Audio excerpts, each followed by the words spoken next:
Aquaba. Welcome to You Ain't Imagining This. I'm Amma Robin, your sister host and friend here in YAIT Town.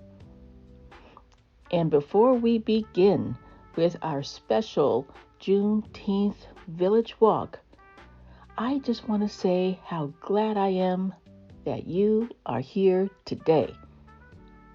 And I know that you know there are lots of ways we could spend Juneteenth together. We could listen to speeches. We could read history. We could attend celebrations. All of those things matter. But today, I thought we might do something a little bit different. I thought we might take a walk together. A slow walk, a gentle walk, the kind where nobody's in a hurry and nobody has anywhere else they need to be. Not today. So if you're ready, come along with me. And as I said, I am so glad we're doing this together. And I want to say it again, a very big aquaba, a very big welcome to you. Let's start at the front porch. This morning is already warming up. Not too hot yet, but just warm enough that we can feel the day is settling in. Wait, do you hear that? Before we even reach the porch, yes, laughter. I hear it too. That could be none other than Auntie Octavia and Mrs. Jenkins. Honestly, it's usually them. Come on, let's go say hello. And sure enough, there they are, sitting in their rocking chairs, holding their mugs. I know one has tea and the other has coffee. These two women have been friends since they were girls. Honestly, nobody in town remembers exactly when their friendship began. And if you ask them, they will probably tell you two different stories, maybe even three. But they know each other so well. Auntie Octavia insists Mrs. Jenkins has been stubborn her whole life. And Mrs. Jenkins insists that Auntie Octavia started every argument they've ever had. Neither one has managed to convince the other. I think they've stopped trying. Look, Auntie Octavia sees us now, and she's waving us over. Hey, no turning back now. Just joking. I can't wait for you to meet these two aunties. No, I'm glad you asked. They're not really aunties by blood, but they're aunties to all of us here in town. Mrs. Jenkins smiles. Well, look who's here. And before we know it, we've been invited to sit down. So let's sit for a minute. The porch is here for everyone, and there's always room for one more. It feels nice to hear the rocking chairs creaking. Do you feel that breeze moving through that wild jasmine growing over there? Oh, you can really smell the jasmine. We can thank Mr. Kojo for that. Our conversation drifts from tomatoes to their grandchildren to whether somebody's nephew should have listened to his auntie in the first place. And the answer is, of course. Neither woman seems particularly concerned about staying on topic. There's no need to, really. And that's one of the things I really love about the front porch. No one has to earn their place here. Nobody has to prove themselves. You can simply arrive here and always be welcomed. Juneteenth is Freedom Day, a celebration of freedom. And I think that's one of the things that freedom feels like. Not having to earn your right to belong. Just always being welcomed just because you're here and just because you are you. After sitting a while, Auntie Octavia points down the street. Looks like Mr. Kojo is making his rounds. He does every day. And sure enough, there he is, walking slowly, looking at everything, noticing everything. It's as though the birds and the trees and the people of YAIT Town are all sharing secrets with him. Maybe they are. Mrs. Jenkins laughs. Go on now. He's headed toward town anyway. So we stand and we say our goodbyes and step back onto the sidewalk. Come on, let's catch up with him. Mr. Kojo is walking slowly down the sidewalk, hands clasped behind his back. Not because he has nowhere to be, he always does. But he believes some things just shouldn't be rushed, and he'll tell you that every single day. When we catch up to him, he smiles. Morning. Then he tips his head slightly. Do you hear that? At first, I don't. But as I listen closely, I do. A bird calling from somewhere high in a nearby tree. Mr. Kojo smiles. That's a blackbird. He says it the way someone might say the name of an old friend. You know, blackbirds, all birds, have a spiritual meaning too. I know people don't like to think of that, but they do. The blackbird stands for hidden potential, defense, maybe even some assertiveness. And as I think about it, that feels just right for YAIT Town. That's exactly what YAIT Town needs in this moment. We stand quietly, listening for a moment. People are always looking for the rare birds, he said. They're fine, but I've always preferred the ones that stay. A few moments later, he points towards another tree. A robin has just landed on a low branch. She pauses for a moment before hopping further along, and then further still. Well, Mr. Kojo, what's the spiritual meaning of the robin? Or is there one? And he nods. Of course, there always is. I'm not making this up. The robin means new beginnings, cheer, happiness, and recognizing the cycles of life. And somehow, I just knew that was right and that was true. Mr. Kojo watches her disappear. Now there's a bird that knows how to be curious. That's for sure. And a little further down the block, a sparrow darts through the grass. Small, quick, easy to overlook. Mr. Kojo smiles at that one too. Of course he does. Most folks don't pay attention to sparrows, he shrugs. But as I said, just like every bird has a meaning, every bird has a song, and every bird has a story. And I find myself smiling. I'm waiting for the story, but actually it doesn't come today. One day. Because that's one of the things I like about Mr. Kojo. He notices things, and he reveals them at just the right time.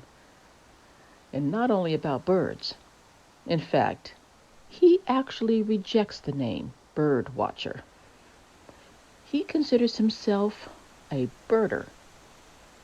He watches them, yes, but he also listens to them, and he listens for them, and he observes how they live and how they move. That's far more than just bird watching. He's the same with people, too. He observes the people who talk the loudest and those who hardly speak at all. The people everybody notices and the people who are easy to overlook. I wonder, does that make him a peopler? I know that's not a real word, but, I can make it up if I want. To Mr. Kojo, though, they all matter. We all matter. Just like the birds. Well, let's keep walking, but slowly. Remember, no rushing today. I hope you're not in a hurry either, because today is going to be a little bit slower day. We'll speed things up later on, but right now we're taking it slow, because Juneteenth feels like a good day for slowing down and noticing things and paying attention to what's growing around us and perhaps what's even growing within us. The sidewalk curves gently past a row of trees. Some of those trees are old enough that nobody remembers who planted them. Their branches stretch across the street, offering patches of shade. And we pass a woman carrying a small bag of groceries. She waves, and Mr. Kojo waves back. Two children race by on bicycles. One calls out, "Hey!" And Mr. Kojo calls, "Hey," right on back.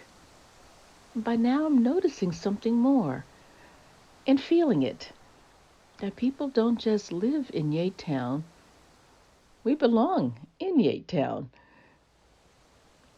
A little farther ahead, as we're walking slowly, Mr. Kojo nods towards a fenced garden. That's where I'm headed. The George Washington Carver Community Garden is already busy. Rows of vegetables stretch towards the morning sun. Tomatoes, greens, beans, herbs, and, of course, flowers. A few young people are working among the raised beds. One's carrying a watering can. Another is pulling weeds. A third appears to be working very hard to make everybody laugh. I like that job. The others seem willing to encourage him, and a burst of laughter drifts across the garden. Mr. Kojo smiles. The vegetables grow better when they're happy and when they're surrounded by happiness and joy. I can't tell if he's joking, and sometimes I actually don't think it matters, but actually I think he's really serious about that. One of the young gardeners notices us and waves, and we all wave back. Then Mr. Kojo points towards a row of herbs. A short conversation follows, mostly hand signals, the kind that doesn't require, words. They can just use their hands and fingers and nodding and eyes to communicate. Giving a little advice, I think a little encouragement, and a little wisdom passed quietly from one generation to another, from one gardener to another. We stand there for a moment watching. The young people are working, talking, laughing, learning, growing things. Why don't we sit down for a while? There's a little bench over there beneath that tree. Let's do that, just for a minute. This town isn't going anywhere. So we sit together beneath the shade. The breeze carries a scent of basil and fresh soil.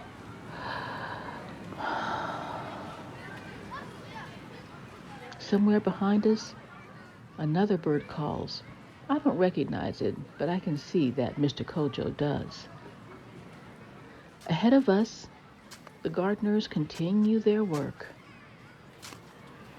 I think freedom also can look like this.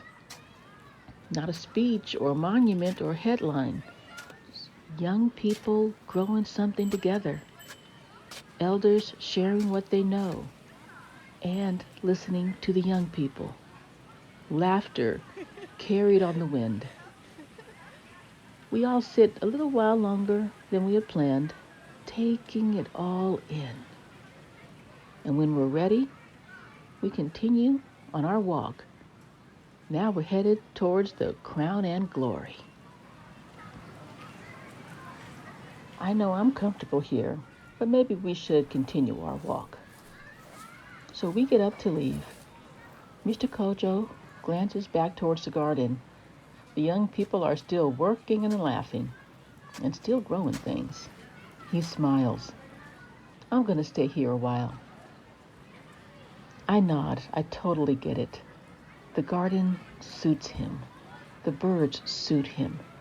The young people suit him. And besides, Mr. Kojo knows we're headed to the beauty shop. He has spent many years in the beauty shop waiting for his late wife Martha there, passing the time, playing cards or watching the game while she talked and laughed and enjoyed being surrounded by her family and friends. Martha passed on 3 years ago, but I suspect there are some memories that still live in those chairs and mirrors, some afternoons that are easier to remember than to revisit. Mr. Kojo still carries his grief the way many people carry a long and happy love story, with a mixture of joy and sadness, but mostly, I think, with gratitude for the memories they made together. Besides, he loves his time in the sun and the rain and the wind and even the snow. He just loves the outdoors, no matter what it's doing. As we leave the garden behind, I glance back. Mr. Kojo is already there. So let's wait a minute. I want to make sure Mr. Kojo is okay. As we watch him, I see that 1 minute he's pointing towards a row of basil. The next, he's listening to a young person explain some new idea they've had for the garden. And there is a lot of laughter and joy. Some teasing, too. A lot of good-natured hollering from one end of the garden to the other. The young people have shown up ready for work, but they've also shown up ready to enjoy each other. And watching them together, I find myself just smiling, because this is how knowledge can travel. This is community and family and learning and sharing. It doesn't only happen through books or in classrooms, but in conversations and shared work and through elders and young people spending time together, planting something today that someone else will enjoy tomorrow. We wave our goodbyes to the young and old gardeners, then continue down the sidewalk. And if you're still wondering where we're headed next, I think you're going to like this stop. Mrs. Robinson told me to come by today. That's right. We're going to the Crown and Glory Barber and Beauty Shop. She promised to take care of one or two of my locks today. She said that they needed some work. Won't take long, she assured me. Now, whether that's true remains to be seen. And I laughed softly because I've heard those words before. Honestly, I don't mind. I love coming here anyway, and I think you might too. We'll see. Just ahead, you can already see it and hear it. The sound drifts through the open door. Music, conversation, laughter, the hum of a blow dryer, even the buzz of clippers. Somebody telling a story and someone else correcting that story. At least 3 people talking at once. This is the Crown and Glory. This is Mr. and Mrs. Robinson's place. Let's go in. Everyone's welcome here. And don't worry if you don't have an appointment or if you're not getting your hair done. Mr. and Mrs. Robinson have always believed there's room for one or two or three more, no matter what they're doing. But there's some lemon water, if you'd like some, and a comfortable chair, if you'd rather sit. And if neither of those appeals to you, someone will almost certainly tell you a good story or some top-tier gossip. You can decide for yourself which is which.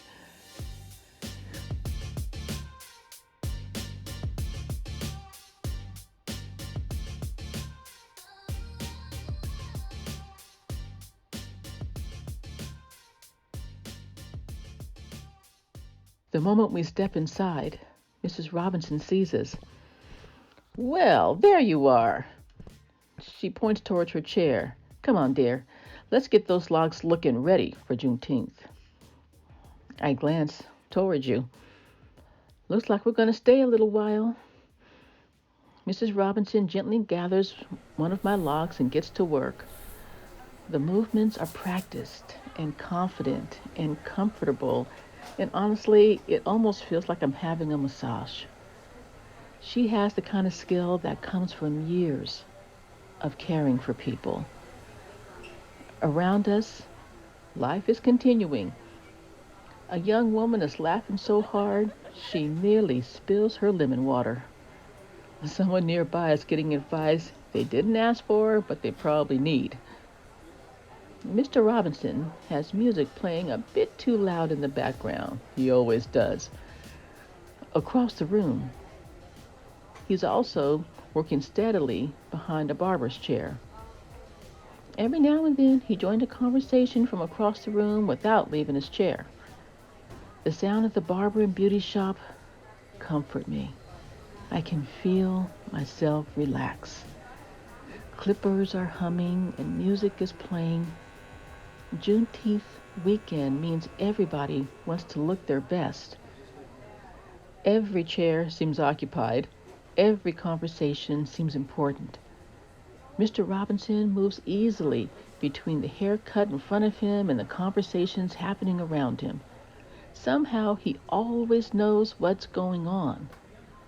Every now and then he'll offer an observation, or a joke, or a piece of advice, of course, or a comment so accurate that the entire shop erupts into laughter. He never seems to raise his voice, yet somehow everybody hears him. And watching him work, I realize that Mr. Robinson is doing more than cutting hair. He's helping people feel ready for this holiday, and for the gathering, and for the pictures. Of course, there are going to be pictures. Ready for what comes next.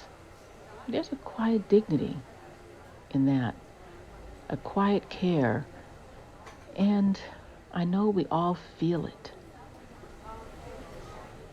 Mr. and Mrs. Robinson always know exactly what's going on.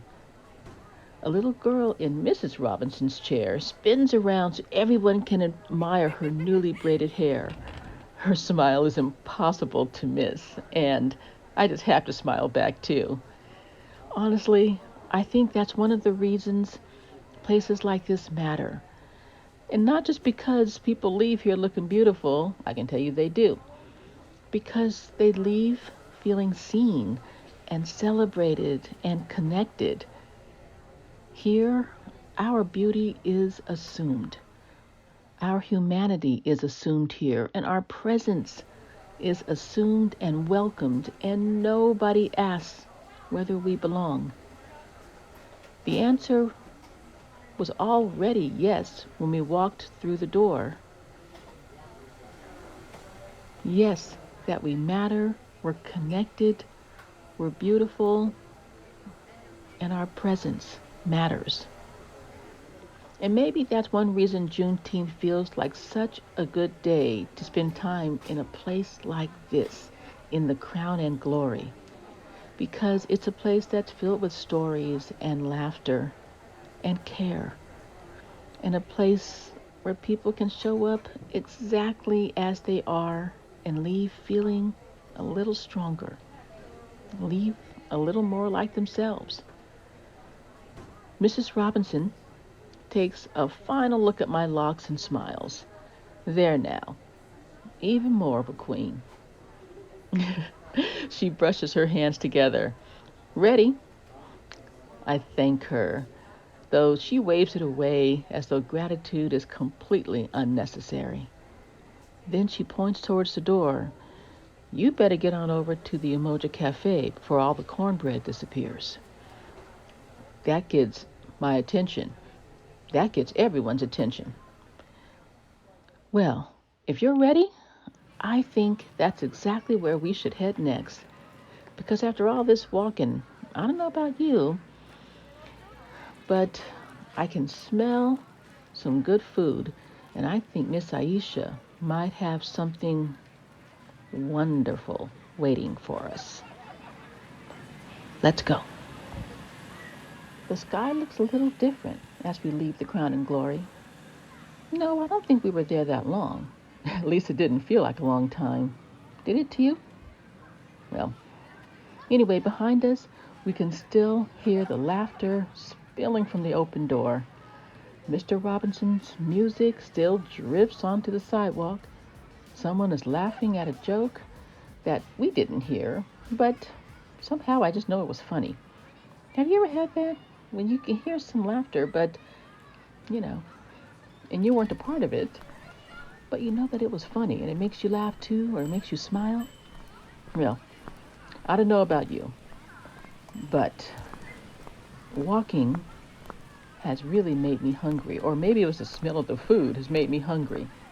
And just up ahead, there are the familiar windows of the Umoja Café.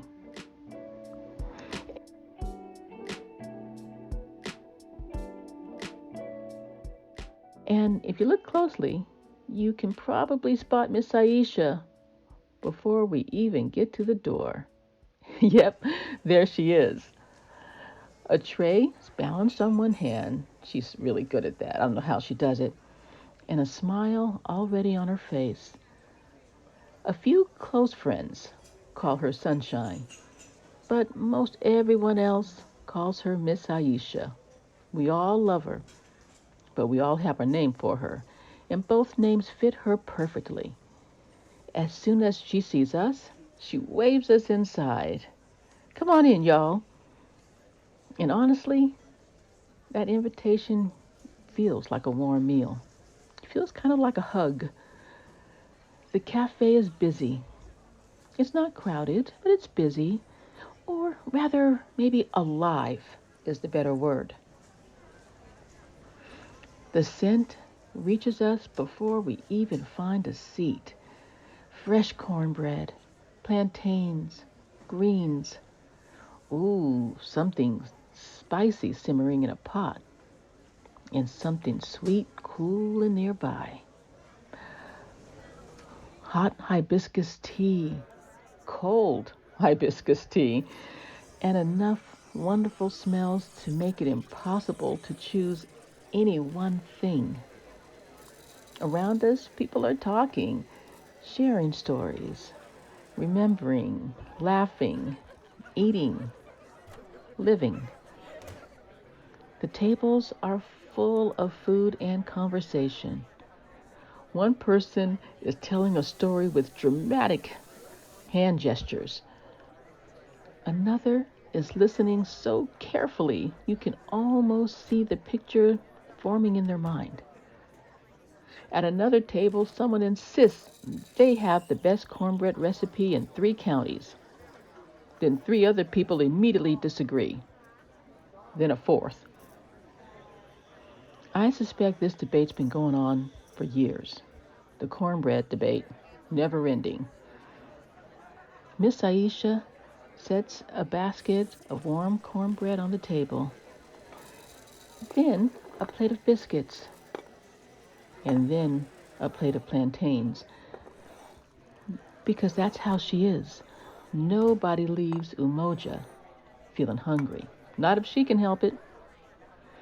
Sometimes people come for the food, but sometimes they come for the company, which is also nourishing. But most come for both. As we settle in, I find myself thinking about Juneteenth again. It is the day after all, but not the speeches or headlines, more like the people, the ordinary people. I think of the newly freed people who gathered together all those years ago. I wonder what that felt like. I wonder what that first celebration felt like. What it felt like to sit together and share a meal, or to laugh together, or tell stories, or dream together. Finally breathe a little easier. Actually, to be free. And perhaps it felt like this. This feels like freedom to me too. People gathered around a table and food being passed from hand to hand, stories being shared, children playing nearby. The simple joy of being together. The simple joy of belonging. Miss Ayeisha refills someone's tea. Someone else reaches for another piece of cornbread. Laughter rises from the back of the room. And for a moment, I do wonder what freedom feels like to other people.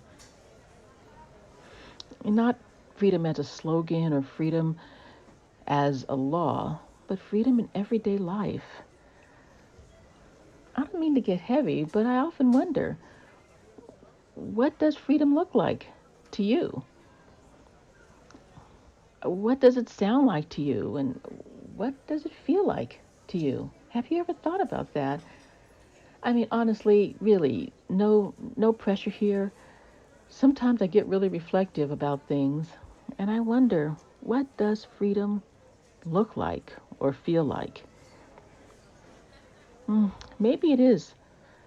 It's not complicated, maybe. Just sitting at a table with people who love you, or being welcomed without having to earn it or justify yourself. Maybe it's knowing that you're safe, or that you belong. Or maybe it's something else completely different. Whatever the answer is, though, I hope that we're all finding at least a little bit of it here today. Because that's what YAIT Town has always been about for me. It's a place where people are welcomed and seen and valued and know they belong. A place where community is not something that we just talk about, it's something we practice. Yeah, I do think community can be a verb. Oh, Miss Ayeisha then passes by our table, carrying a fresh pot of grits. Anybody need anything else? She asks with a smile on her face. Several hands go up immediately, including mine. None of us are embarrassed by this. After all, we all know the Friday rule. Grits are free. They always have been on Fridays, and they always will be. As long as Miss Ayeisha has something to say about it, grits are free Fridays. Will always be at the Umoja Café. And a cheer rises from somewhere in the back of the cafe again. I'm going to have to check out and see what's going on in the back of the cafe. Miss Ayeisha rolls her eyes, and she's smiling. Outside, the evening is beginning to settle over our town. Inside, though, nobody seems particularly eager to leave. And honestly, neither am I. So, if you have time, let's stay a little bit longer. Finish our tea. Maybe have some more of those grits. Listen to stories and just be grateful for Juneteenth and for each other. And for the chance to imagine, and practice the world that we deserve.